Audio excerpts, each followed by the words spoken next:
Hello, good morning everyone. Before anything else, please do subscribe my channel before we proceed to our video. And mag-Tagalog version muna ako ngayon ha, kasi parang nahihirapan ako mag-English.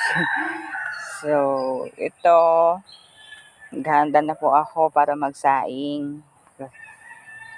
Gising ako ng maaga para magsaing, para sa estudyante ko. Naghahanda ako ng maaga. Yan, na po ako. Galing na po ako. At maya-maya, magsasaing ako.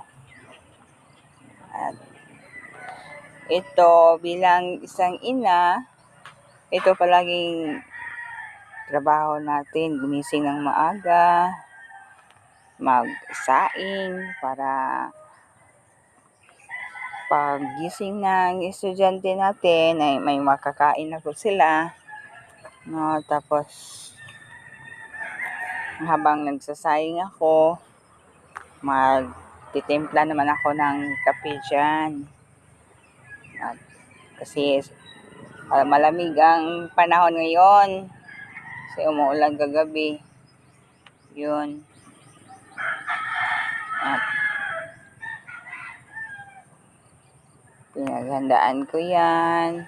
Everyday routine ko po ito.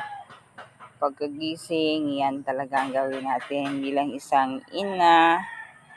At itong video na to, para naman to sa mga gustong manonood na, lalo na yung mga OFW, then yung malayo sila sa kanilang pamilya.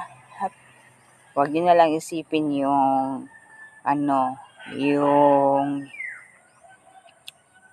mamimiss mo yung mga pamilya mo, yung ganun bitaw. So, isipin mo na lang yung focus na lang sa mga trabahoin sa bahay. Yung pinagtatrabahoan nyo. Focus na lang muna tayo dyan. Basta importante, makontak natin yung mga anak natin. At makikita at malalaman natin kung okay pa rin ba sila. At dyan, nagtitimpla na po ako ng kape. At habang nagsasayang ako, iinom din ako ng kape. So, hanggang dito na lang. Thanks for watching mga guys. Please do subscribe my channel. Thank you.